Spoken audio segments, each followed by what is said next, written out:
Okay.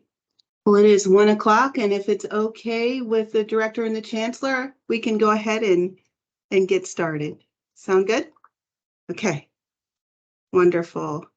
Well, hello, everyone. On behalf of the Ohio Department of Mental Health and Addiction Services and our partners at the Ohio Department of Higher Education, I'd like to welcome you all to the Great Minds Fellowship Information Session.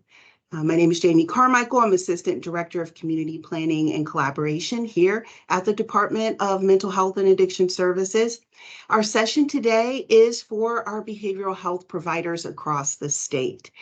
You may know already that a similar session was recently held, I believe 1 week ago, with our college and university partners across the state.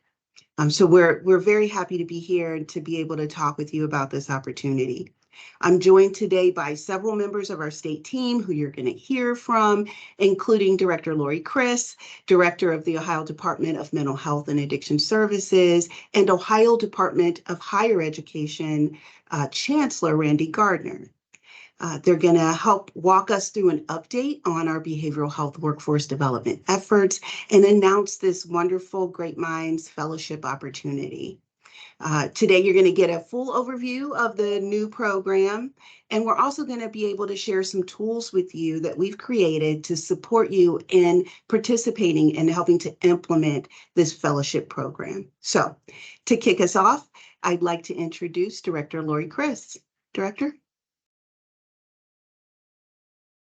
Good afternoon, everyone. Thank you so much for joining us today for this wonderful session that is kicking off the Wellness Workforce Efforts, our Great Mind Fellowship, and is really designed to help support behavioral health employers in your ability to attract and retain and to have an adequate supply of people coming into the workforce over the next several years to help us really get better outcomes for people and be able to serve more people in Ohio through the community-based mental health and addiction services centers around the state.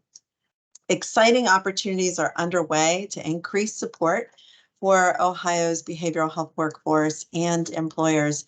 And this Great Minds Fellowship is one of many efforts that we are launching as a priority for Governor Mike DeWine.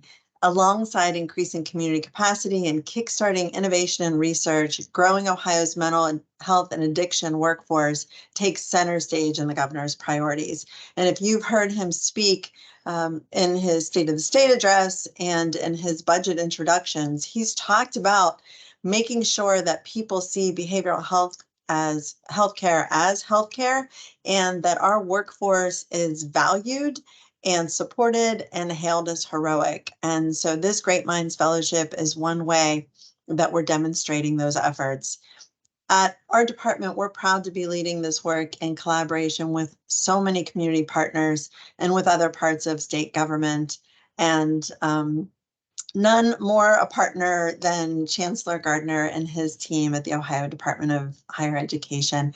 You and your team have just been tremendous, Chancellor, in growing the behavioral health services on campuses across the state over the past 4 years and in lifting up this Great Minds Fellowship opportunity. So I want to thank you for all of that and for joining us here today as we meet with the behavioral health employers and system and give you a chance to talk about what this means for you and your constituents around the state and the partnership that we have. So good to see you.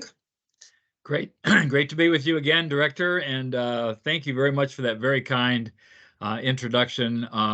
There has been, I was thinking about this morning, and I think perhaps except for maybe the K through 12 department and the state superintendent, there's no other department I think we've spent as much time with, worked on as many projects, tried to carry out priorities of the DeWine Houston administration than working on mental health, behavioral health issues. And then this one going to a new level on workforce. So thank you for your very kind words. I think we're going to be doing this every month for the rest of our privilege of serving in the cabinet together.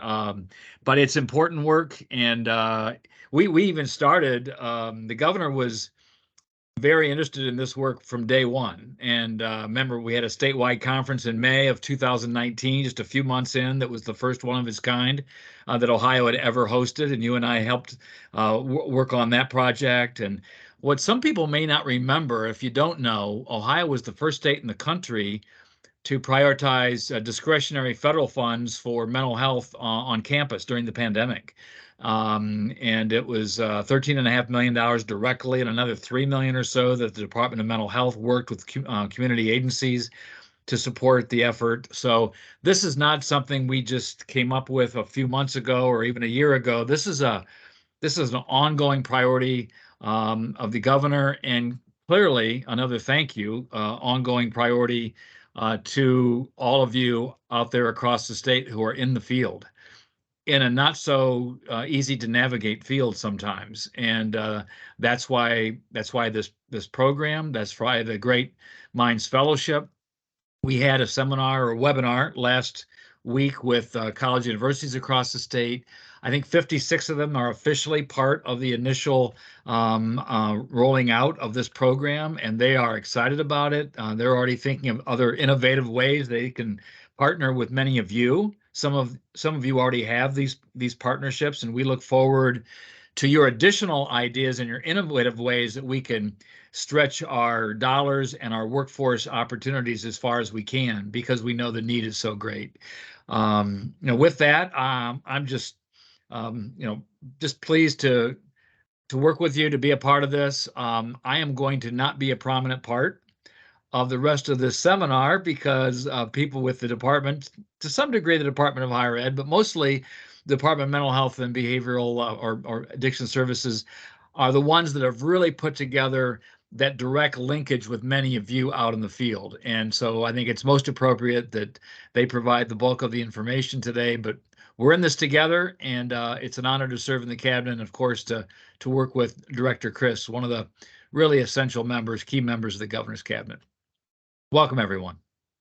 Thank you, Chancellor. And I just want to kind of expand on a couple of points you made. As we were looking at growing mental health services on campus, and this is really important for the provider community to know, Chancellor, you and your team emphasize the importance of existing community-based providers and linkage between campuses and the community-based centers and workforce that already existed, rather than creating a new system or a new approach to care, so that students would have that continuity, whether they were on campus or at home, or as they started into the workforce. And that was really tremendous that you recognized the value of the provider community and supported it in that way. And also that you've been so inclusive of the public universities, the community colleges, the private institutions around the state, and recognizing that this workforce shortage is all over the state, not just in our bigger areas with larger universities. And so we appreciate all of the effort that you and your team have undertaken to engage every single part of the workforce in higher ed to support the workforce of behavioral health as well. So Kind of, thank you. Appreciate that. yeah, absolutely. We're going to move on. So I thought it'd be helpful starting point to provide insight into the need that's driving this effort. And I know that you work in this every single day, so you know this firsthand on a very, deeply personal and professional level. But just to make sure that we understand too, and that we're helping the broader community understand these needs. Access across Ohio, access to care for people of all ages and their family is something that is of concern, and people are seeking care in record numbers for both substance use disorder services and for mental health concerns as well. And problem gambling in these same community-based centers too. And in recent years, the mental health and addiction challenges faced by Ohioans have become more visible, and in some cases more pronounced than they were previously. Nearly 600,000 Ohio adults are estimated to have a chronic psychiatric condition, like a serious mental illness. And 2.3 million adults in Ohio are estimated to have any mental illness, so a mild to moderate condition. Additionally, more than 900,000 Ohioans are estimated to have a substance use disorder. And that's of people who are in the adult population. So we know there's growing concerns among youth and young adults as well. And across US and in Ohio, mental health of children and youth has worsened over the past 15 years. Between 2011 and 2015, youth psychiatric visits to emergency departments for depression, anxiety, and behavioral health challenges increased by 28%. Between 2007 and 2018, suicide rates among youth ages 10 to 24 in the US increased by 57%. And we're seeing these same trends here in Ohio. So we know that in order to improve access and improve outcomes for Ohio's families, we need to have the workforce available. And you can see that on this next slide around the opportunities for people to find hope and healing, and how growing that number of professionals in behavioral health care careers, or the wellness workforce as we call it, is central to this work. Our Department of Mental Health and Addiction Services completed a study in 2021, and we saw demand for behavioral health services increased by 353% in the prior decade, while the workforce only increased 174%. It's estimated that 2.4 million Ohioans live in communities without enough behavioral health professionals. That's using those technical definitions of health care workforce shortage areas and behavioral health workforce shortage areas. We know that there are wait lists across the state in every community at this point as well. The lack of trained and qualified professionals is the #1 concern that I hear on a daily basis as I move throughout the state and talk to people, and that we hear from providers around Ohio. This is not unique to our state. There are national forums and efforts underway to understand the need and the solutions before us. And Ohio is taking an urgent approach to addressing this in a very strategic and coordinated way. On the next slide, you'll see how Governor DeWine has made it a priority to grow Ohio's behavioral health care workforce. In order to have more thriving communities and a thriving economy, we know that we have to have healthy, thriving people as well. And our department has focused around 4 areas to support the behavioral health workforce in achieving these goals. The first, increasing career awareness, then supporting recruitment, incentivizing retention, and supporting contemporary practice needs of our workforce. This work, that these priority areas of work and the initiatives and strategies related to them, have been informed by the people that we serve and the community organizations like all of you as behavioral health providers and employers, the alcohol, drug, and mental health boards that plan for the delivery of services, and all of you again on the front lines of delivering care.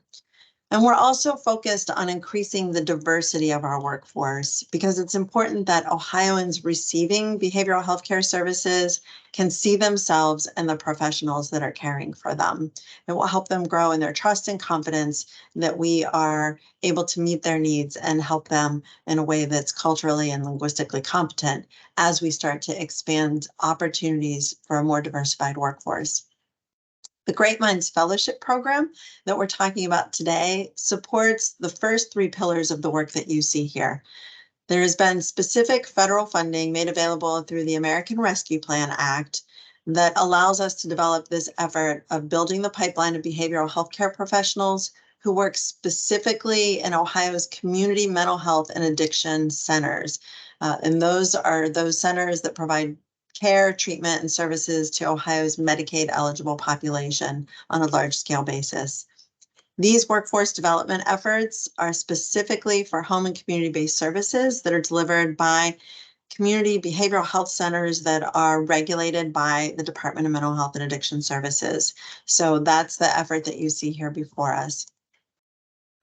As we move into the goals with this work, it's to grow a high quality training and academic programs in Ohio's colleges and universities, and boost the number of qualified graduates who are trained and ready to enter the community behavioral health workforce in Ohio. It's already happening in several Ohio colleges and universities, And our efforts with this fellowship initiative are to grow those at those existing places and to expand them into those 2-year and 4-year degree programs that are existing all around the state. Now, people enter behavioral health care jobs for a lot of reasons: meaningful employment, flexible career opportunities, professional and personal growth opportunities, and the ability to contribute to healthy people and their community in a very meaningful way.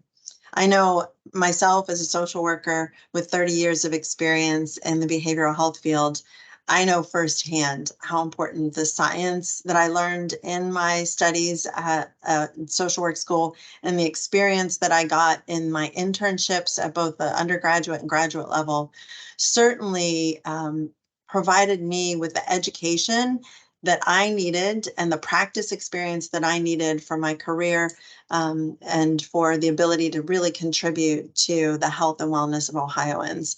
And so that's, part of the inspiration for growing these opportunities is to make sure that other students have the same opportunities that so many of us had. I'm proud of the work that our teams from the Ohio Department of Mental Health and Addiction Services, the Ohio Department of Medicaid, and the Ohio Department of Higher Education have been leading over the past several months and well over a year to put this initiative together. And they've worked so closely. We're excited to finally have this program launching for this fall semester and to carry forward for the continuing academic year and the one following as well. I'm going to turn this over to Dr. Cheryl Rice from Higher Education and Zandaya Lawson from our team at Mental Health and Addiction Services to walk you through the details of the Great Minds Fellowship. Welcome, both of you. And I'm just going to interject really quickly because I should have let folks know at the start that you please feel free to put your questions in the chat as we move along. We're going to use those for our FAQ, which will be coming out after the webinar. We may not be able to see who you are in the way that you've registered, so you might show as guest. So please, if you're going to put a question in, a comment, please also add your name and an email address. That would be very helpful as we try to follow up. So these ladies are going to jump into the details of the program, and I'm sure you're going to have lots of questions. So feel free to ask those questions in real time using your chat function. Okay, thank you. I'll turn it over to Zendaya. Okay, thank you, Jamie. Director, thank you. Chancellor, thank you for being with us today. I'm here to kind of walk through the Great Minds component, and I'm joined by Dr. Cheryl Rice. Dr. Rice is the Vice Chancellor of Higher Education Workforce at the Ohio Department of Higher Ed, and she and her team has been a great partner in this work. So, hi, Dr. Rice. Good afternoon. Thank you for having us again. Thank you. Yep. Next slide, please. So these are the basics of the program, specifically for the individual, the student, while they're still in school. So during their undergraduate and graduate studies, students will be eligible for up to $10,000. And we're really targeting students who are in their final 2 years of studies for undergraduate or graduate degrees. Following their graduation, students are eligible for up to $5,000 for recruitment and retention in one of the participating community behavioral health centers. So we're really excited that we are going to infuse our workforce in 1 to 2 short years with these students who will be graduating and working in the field. You'll see there the eligible areas of study: substance abuse and addiction counseling, social work, marriage and family therapy, and mental health counseling, as well as psychiatric and mental health nursing. Next slide, please.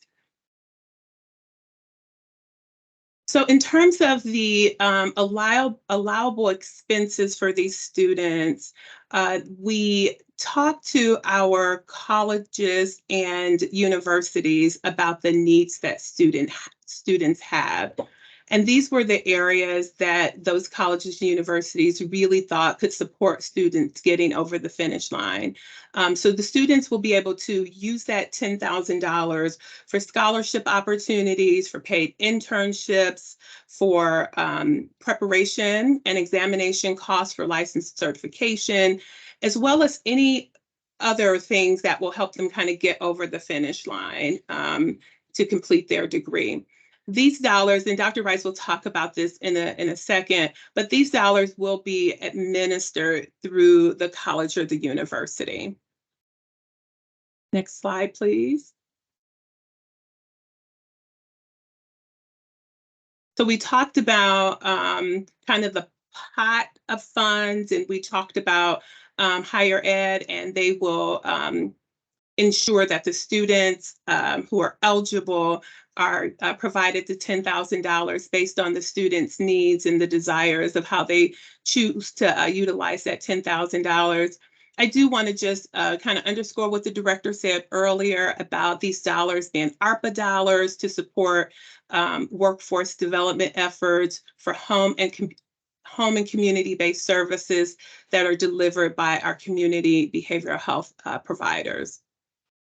So for providers, you'll see that's highlighted on the bottom half of the slide. There are 3 funding opportunities that providers will have to support this effort. The one that we really want to focus on today is the first one. It is really an effort to support the provider's costs associated with hosting a student in an internship at the Community Behavioral Health Center. So these again are provider types 84 and 95 for the purpose of Medicaid. And these funds are going to be used to help with the operational and administrative costs that providers incur when hosting a student.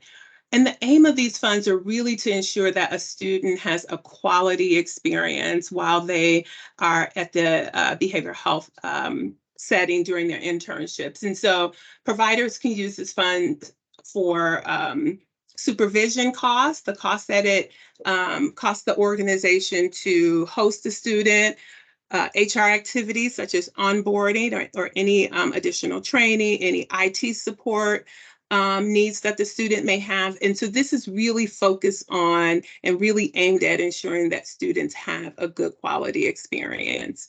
And on the next slide, we'll talk about the cost per student that will be available to providers. Another fun, one more slide back. I just want to cover a couple more things really quick. Thank you, Nicole. Another opportunity, and details will be forthcoming about the other opportunities that are part of this effort. We are going to have available to provider recruitment and retention funds for these students once they graduate. So there'll be more to come about that. We know that the first kind of cohort or the first student, the first available date that those students will graduate will be sometime in the winter. So those details about how that program will work will be forthcoming. And then unrelated to students, we have a pot of funds that we're calling Welcome Back, some Welcome Back campaign funds for individuals who may have left behavioral health during the COVID-19 pandemic and they want to come back into behavioral health. So we're going to make some dollars available to provider organizations to use as a part of their recruitment efforts to welcome back individuals who may have left behavioral health workforce field. So more to come on that. You'll see in a future slide that the department will be releasing a guidance document that will have more details. And then for all the questions that you're putting in the chat box, we will complete and post an FAQ. Next slide. Okay. All right, so I'm going to actually cover this slide and just share a little bit more detail about the payment points associated with the Great Minds Fellowship. And this is just for the internship site support. So that first blue box that Zendaya went over with all of you just a moment ago. As an effort to ensure that we're really responding to the governor's call for all of us to make sure that people are, healthy and have the opportunity to be healthy no matter where they live. We really wanted to build in some health opportunity into this funding. And so everyone out of the gate, no matter where you're located and what population you serve, if you are a qualified community behavioral health center, you are eligible for $2,500 per intern.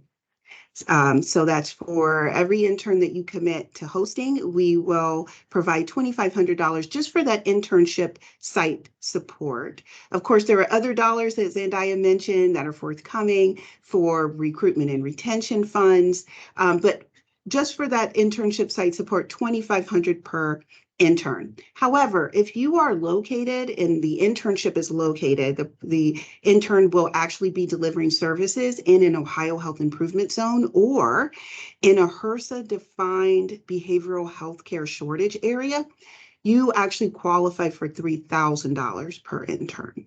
So this is really an opportunity for us to overinvest in those communities that have the greatest barriers to health. Next slide. Thank you. So on behalf of Chancellor Gardner, the higher education funding distribution formula is what I'd like to share with you now.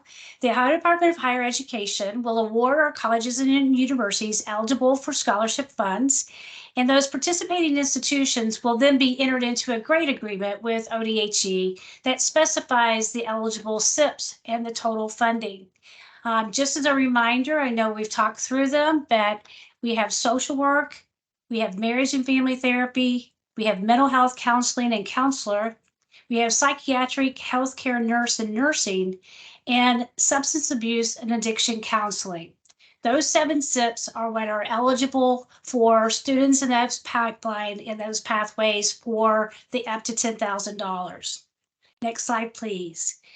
The institutions are responsible for 3 things: budgeting for the award, the maximum and the minimum of the scholarship amounts per student, determining eligible students who are in those 7 SIP pathways, and then what their anticipated completion dates. As you recall, we're targeting students in the last 2 years of their education pathway. ODHE will then reimburse the institution at the end of each term. We also have a guidance document on our ODHE website that shows some information, and we are also posting for our colleges and university a more detailed technical assistance memo that'll be coming out by the end of the week. So, JB? All right. Actually, I think this might be Zendaya is gonna, no, that's okay. She's gonna share with us a little more information about the guidance that our department is putting out, kind of mirroring what the Ohio Department of Higher Education has already done, so. Yeah, Jamie, you're exactly right. So program guidance for the institutions went out last week. Program guidance for our providers will be available by the end of the day tomorrow. And you see the website there where that guidance is located. And the great thing about where it's located is that is also where higher ed's guidance is. And so we have a one-stop shop. All things great minds that you want to know will be available at that web address there, and information that we post will be there as well. The session that is being recorded today will also be there. The session for higher ed is there, and our future FAQs that we will post will be there as well. And we will commit to making that FAQ a living document. As we get questions and we answer those questions, we will update our FAQ document. So we're going to compile those based on what you put in the chat, and also based on any other questions that you send our way. And if you have questions about this opportunity or about workforce in general, we have a workforce mailbox that we would like for you to use, workforce@mha.ohio.gov. You see it there on the screen. So please, please, please utilize that to contact us. Next slide. So next, I'm going to introduce Dr. Jessica Lingley. Jessica is one of our research managers here at the Department of Mental Health and Addiction Services. And Jessica was challenged with or asked by her director to develop a dashboard. And I call it kind of a dashboard, kind of a match board. And she's going to demonstrate what she's put together for you all. It's so exciting. I always get super happy when she demonstrates this dashboard. But we are really utilizing this dashboard as a tool for higher education and our providers to get to know one another, know what programs for this particular opportunity are available, how to find each other. So I'm going to turn it over to Dr. Jessica, and she's going to walk us through it. So take it away, Jessica. And thank you. Thank you so much, Zendaya. Nicole, is my dashboard showing? Is my screen showing? Yes, it is. Okay, perfect, wonderful. So hello, everyone. In the interest of time, please bear with me for going through this rather quickly. After this presentation, I'm also going to post the direct link for this dashboard in the chat so you can peruse through the dashboard as you like and see everything that you want to see on it. So this dashboard is embedded into our website. This is our landing page, which has 3 buttons for the 3 sections of the dashboard, as well as at the bottom, the contact information for the Great Minds program in general, and for getting any updated information to us to upload into the dashboard. First section here, this first button goes to our interactive dashboard, where a user can look at both providers and institutions of higher learning by county. So we're going to go there first.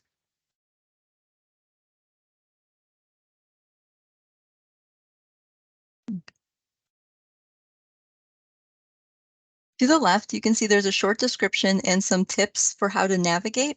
The starting point for this dashboard is the map. All of the other elements of the dashboard will remain empty until a county is selected.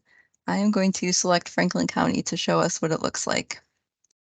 When a county is selected, the county map will pop up, as well as some lists of the eligible providers and schools that are located within that county. I'll scroll up a little bit so you can see the lists up here. Each of the providers and the schools are connected to a site location only. So just to clarify, this is not designed to reflect where services are available from providers, but where a site is actually physically located.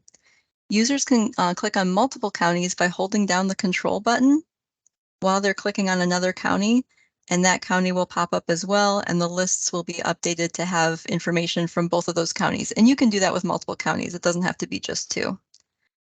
You can unclick on a county just by clicking on it, and it goes back to your starting point.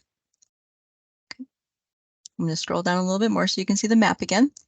In the map, you can see that the providers are color-coded by the type of services provided, and you can use the filter right here to show the different types of providers in the county map and in the list. So if a user is particularly interested in SUD treatment services, if they unclick the mental health only, then it updates it to show SUD treatment services and providers with both mental health and SUD services. But the user can, do that whatever type of services they want to see. They can use that. Scroll up again. When you click on a provider in the list, it asks if you would like to go to the information sheet for that provider. In that sheet, you can see the site or the sites of a provider along with the schools that are also in that same county. So it'll show the county where it's available, it'll show the provider, and then it shows the schools that are in that county as well. You can see the contact information for the site or sites of the provider, as well as how many internships they have estimated they have available. And I just want to point out here that we do understand that the number of internships that were provided in the survey are estimates of what is available, and those estimates can fluctuate over time. So we do have a disclaimer here at the top to let users know that they should really contact the provider for current information. So hopefully the user would know that this is not a perfect tool for exact numbers of internships, but it's a good starting point to know what is available and what types of internships are available. We are still collecting pertinent information from providers. So if your agency hasn't had a chance to fill out our survey, please do so, and we can get that updated information onto the dashboard. After I'm done with the presentation, I'll put the link for the survey into the chat. It should be open right now, so you can put any information, any updated information you want to put in there, or if you haven't had a chance to fill it out yet at all, you can put your information in there. And the survey is not an automated process that goes straight to the dashboard, but it does get the data directly to us where we can use it to update the dashboard within a reasonable amount of time, or reach out to you for any more information that we might need. Up at the top here, if you hit the home button, you'll go back to the original home landing page, or you can just hit the arrow and go back to where you were. When you click on a school, you can also go to their information sheet. Oh dear. And this gives information about the programs that are eligible and what level of program they are, whether they're undergraduate, whether they're graduate degrees, and what field of study they would be in. So I'm just going to go back to our landing page here and go to the full provider list. This has the same type of data that's in the individual information page that we just saw before, but it shows the total number of internships, the total estimated number of internships, and you can actually hover over a number to see the different breakdown of different internship types. And you can use the filters at the bottom to filter by service type and county. So if a user was interested, again, let's say this time in mental health,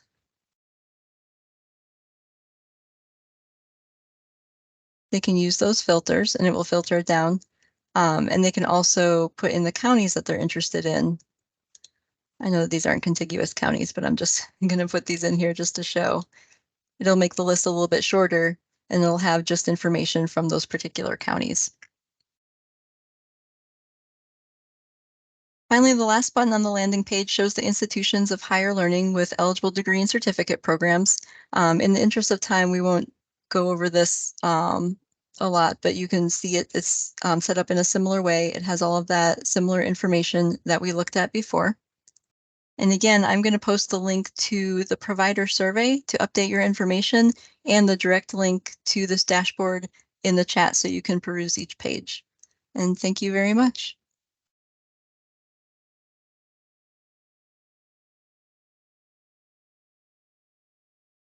Thank you. Thank you, Jessica. Thank you very much for demonstrating that. I haven't been monitoring the chat, but I did see one chat that popped up that someone said they loved it. And I know that they're going to love it just as much as I do. It's a great tool. And as Jessica said, it's not a perfect tool, but it definitely is a great tool that we hope you all will utilize in your work as you build your partnerships with the higher education institutions. So thank you, Jessica. Okay, well, we're going to turn it over now to Lane Good from Ohio Department of Mental Health and Addiction Services Communication, and Jeff Robinson with the Ohio Department of Higher Education Communications team. These folks worked collaboratively to create a marketing toolkit. And someone in the chat earlier mentioned that a university had shared this with them. This was shared with the colleges and universities on their webinar.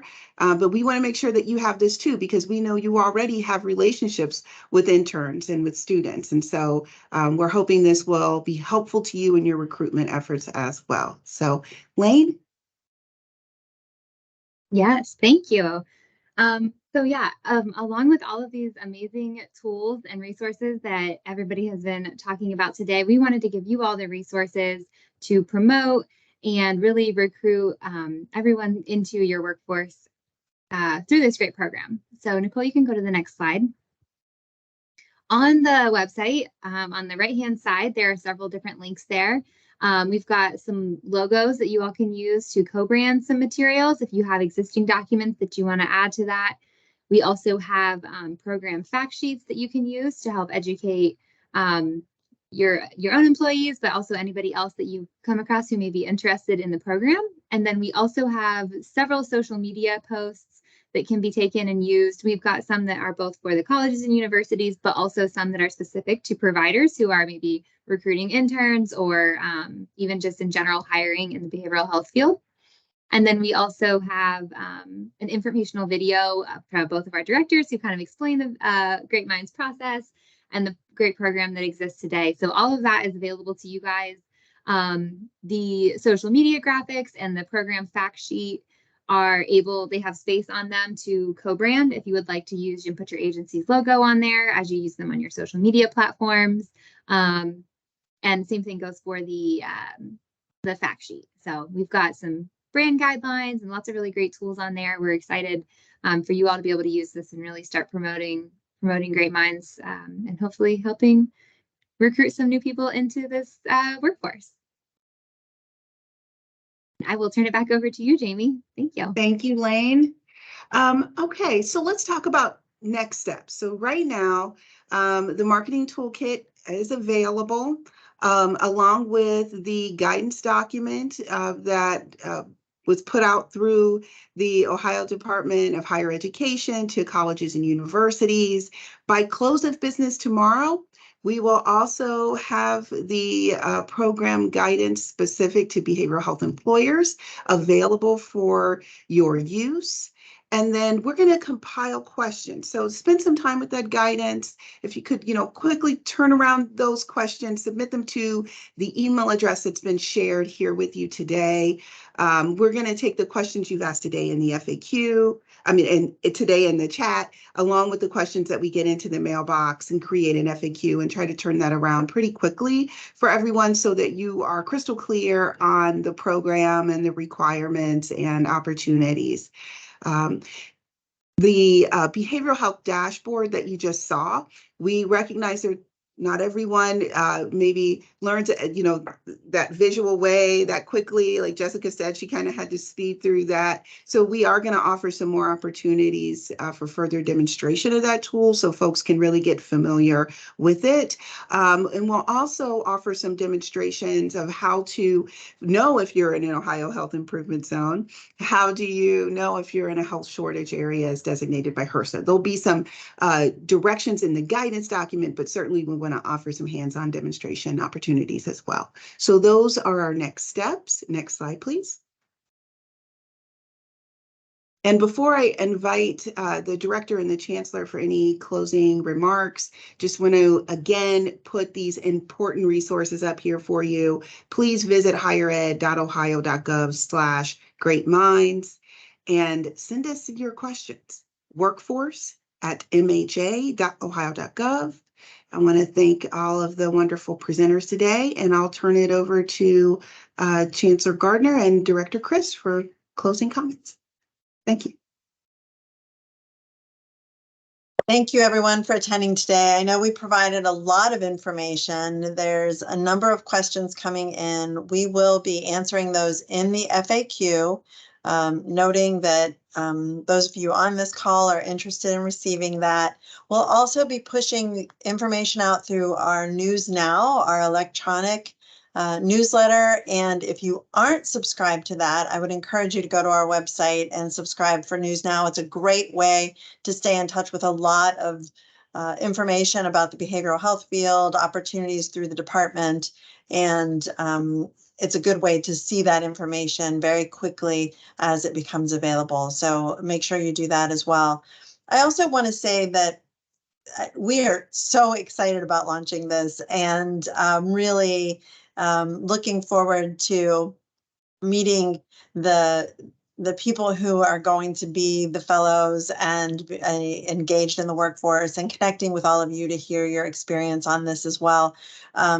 This is one of a number of workforce initiatives and strategies that are being put forth by our department right now. And there will be more to come on that in the coming weeks. But I just want you to know this isn't just the only thing that we're doing from the department. We do need to quickly stimulate new recruits into the behavioral health workforce. That's what this is designed for. We want to support the existing workforce. You can see efforts that the governor put forward, like the Medicaid rate increases that were just passed in the most recent budget. But not just financing. We're working with the Department of Insurance, of course, but also a number of other initiatives to support the behavioral health workforce in Ohio and to help bring equity to it as part of the healthcare workforce in general. So watch for more information too, but quickly get engaged in the Great Minds Fellowship opportunity information that we've provided today so that you can connect with the colleges, universities, 2-year, 4-year programs in your local communities and have the interns that you're hosting get connected to this work as well. Really great opportunities. I know I was out recently helping my daughter, who will be student teaching, get some clothes for her classroom experience. And the young woman helping us at the register said, "Oh, I have an internship in social work." And you know, I said, "Oh, do you look for this announcement coming soon?" And she hugged me goodbye. She was so excited to know that there were opportunities. I may have hugged her goodbye. We don't know how that story really goes, do we? But the fact is, she and I were both so excited about the opportunity for current students to more quickly get their degrees while working in their internship, having that financial support, entering the workforce with less debt or no debt. These are just great opportunities for the behavioral health field and the people who work in it, and for all of you as employers too. So really excited to see what this is going to mean for Ohioans.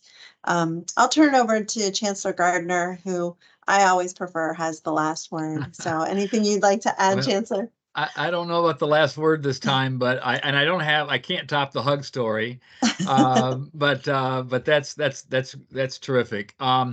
One thing I will say, and this sometimes creates a little additional work for our departments sometimes when we field these kinds of questions, but there may be something that you have, an innovative idea, a program that might not fit precisely into what we've outlined here. That already happened with me at one university. I knew that I thought they were more engaged in behavioral mental health programs and what the SIP codes, the 7 SIP areas. So I called the president directly, had a conversation, and they have a behavioral health center on their campus. And it was just interesting how I knew you were doing more than maybe what the statistics showed in terms of graduations on these 7 programs. So we can't promise anything beyond this, but there may be a way that we can work with you and find innovative ways to still partner with you even in a more assertive way than what seems to be the precise details of the program. And so the governor has always told us that we listen carefully to the people we work for, and then we act with a sense of urgency to solve a problem. So we invite you to continue to engage with us, ask us questions, provide ideas, and we will do our best together to elevate this workforce in our great state. So thanks everyone again for being a part of it, and we really look forward to working with you. Yeah. Thanks, everyone. Thank you. Bye.